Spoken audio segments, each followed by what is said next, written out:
Hey everyone, it's Grace and welcome to the Tasting Lab.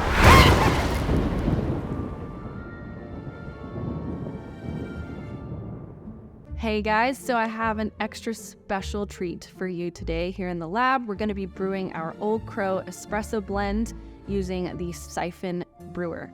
The Siphon was invented by a French courtesan back in the 1800s.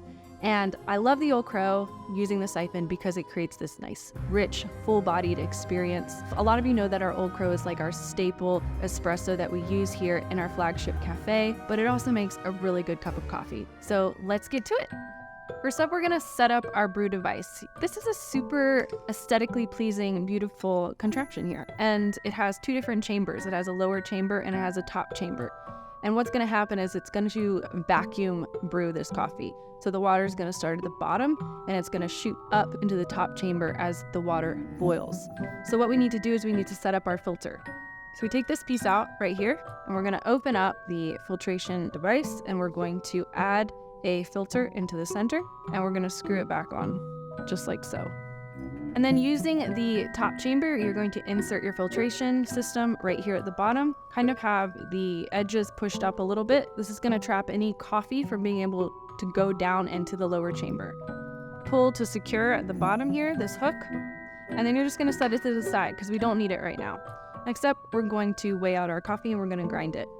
I'm going to do a 1:16 ratio using 35 grams of coffee to 560 milliliters of water. This is made easy because the decanter that the coffee is going to be brewed into actually has markings on the side that help you kind of figure out how much water you're going to need to use. Now, this is a full immersion brew, so we want our grind size to be pretty coarse because the water is going to hit the coffee particles for a long period of time, so a lot of surface area is going to be exposed to the water. I'm going to take it to a number 10 on the Fellow Opus grinder. And while that is grinding, we're also going to wet our filter and turn the heat on so that it can start heating up because this can take a little while to heat up. So next up, we're going to put our upper chamber on top of the lower chamber. I don't love this brew method because you are using boiling water to brew this coffee, but at the very least, what we can do is make sure that the water is all at the same temperature. I'm just gonna adjust my top chamber now because I know that the water has almost reached boil. You'll start to see the water move up into the top chamber. Okay, so now our water is moving up into the top chamber and it's almost time to add our coffee. Keep in mind, you may not want to grind your coffee too early in the siphon process simply because this does take a little while and you don't want your grinds to just be sitting. Okay, we're almost there. There's always going to be just a tiny bit of water left in the bottom chamber because it needs something to force the pressure up into the top chamber. Okay, now we're going to add our coffee.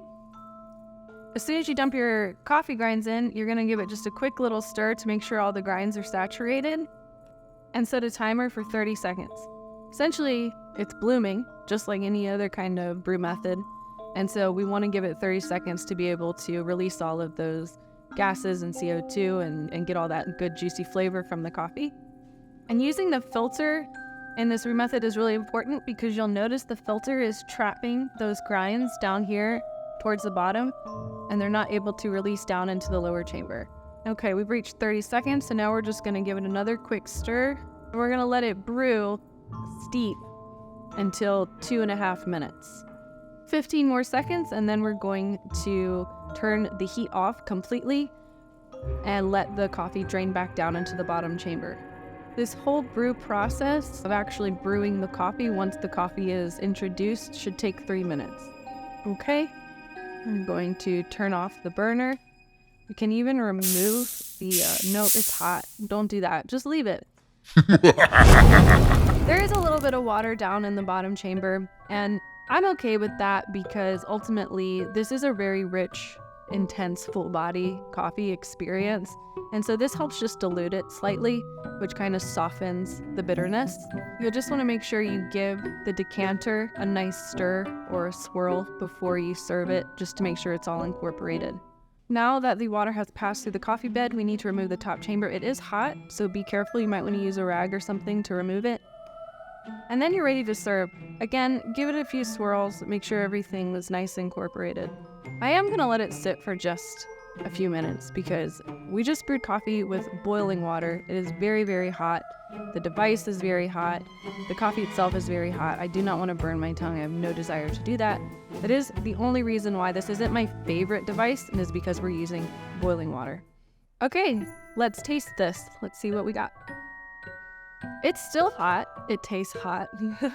But I am tasting some really nice nutty notes and milk, dark chocolate. It is rich and it is full-bodied, so the mouthfeel, the tactile from it is very syrupy. So the Old Crow is a 3-bean blend from Honduras, Peru, and Nicaragua. This is a staple in our cafe, as I mentioned before. It's very middle of the road coffee. Anyone can enjoy it. It does have a natural process in it, so for those of you that want a little bit more fruitiness with your coffee, but it is followed by a darker Nicaraguan, which if you're a dark roast fan, you would really, really enjoy this for its dark chocolate and bitter attributes.